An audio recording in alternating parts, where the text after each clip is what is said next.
하늘이 내려준 자리.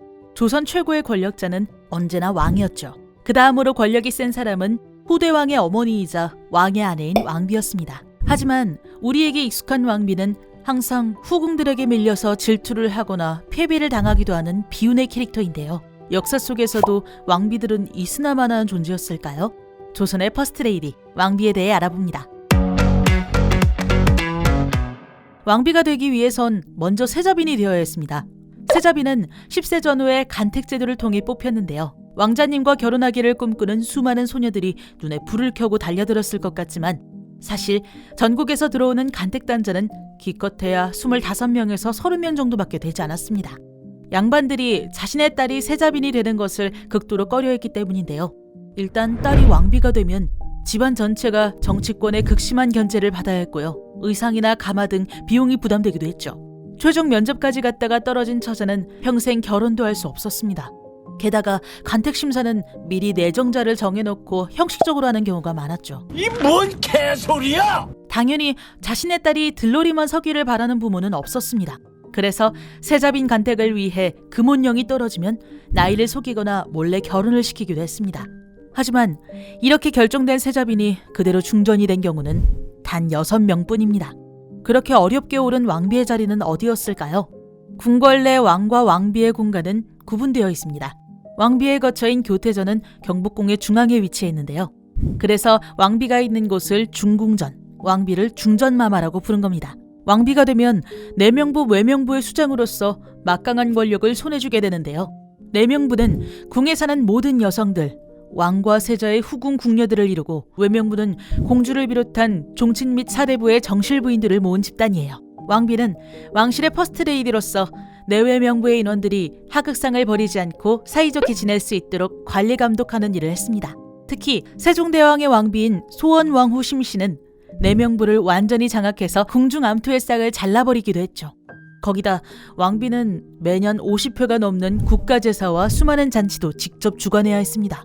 하지만 왕비의 가장 큰 임무는 뭐니 해도 세자를 낳아 왕조의 대를 잇는 일이었습니다. 그런데 참 어려운 과정을 거쳐야 했는데요. 일단 왕과 왕비는 정해진 날짜에만 함께 잠자리에 들 수 있었습니다.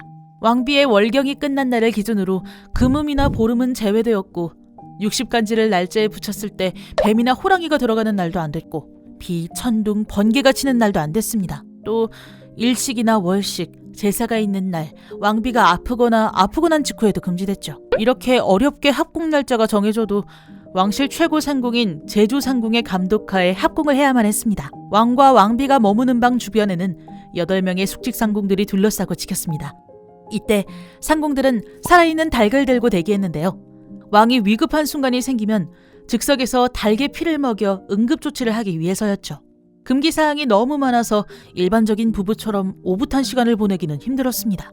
이에 비해 후궁과의 합궁은 덜 까다로웠기 때문에 후궁이 왕에게 더 사랑받는 것도 흔할 수밖에 없었죠. 왕의 어머니를 대비라고 부르죠. 대비가 되면 뒷방 늙은이 신세가 될 것 같지만 오히려 왕비의 정치적인 파워가 가장 셌을 때가 이때였습니다. 왕이 죽거나 정변이 일어나면 옥새는 임시적으로 대비의 소유가 될 정도입니다. 어린 왕을 대신했던 대비의 수렴청정도 익숙하실 텐데요. 무려 조선 왕조 전체 기간 중 8분의 1이 대비의 수렴청정 기간이었습니다. 6명의 대비가 수렴청정을 통해 나라를 쥐락펴락했죠. 남성 중심 사회였던 조선에서 어떻게 여성인 대비가 수렴청정을 했던 걸까요? 그 이유는 역설적이게도 여자가 왕이 될 수 없었기 때문입니다. 왕이 될 수 없는 여성이 어린 왕을 보호하고 조력하게 함으로써 왕위 찬탈과 역성혁명을 방지하도록 한 것이죠. 하지만 꼭 수렴청정이 아니더라도 왕비의 지위 자체만으로도 큰 힘이 생겼기 때문에 왕비가 되는 순간 그 친정은 외척이 되어 강력한 정치적 영향력을 행사할 수 있었죠. 화려함보다는 직장인 저리 가라 할 정도로 할 일도 많고 인생살이도 팍팍했던 조선의 왕비. 때로는 정치적 투쟁에 휘말려 친정이 몰락하거나 폐비가 되기도 했습니다. 왕만큼이나 비극적 운명을 짊어져야 했던 왕비의 삶, 어떠셨나요?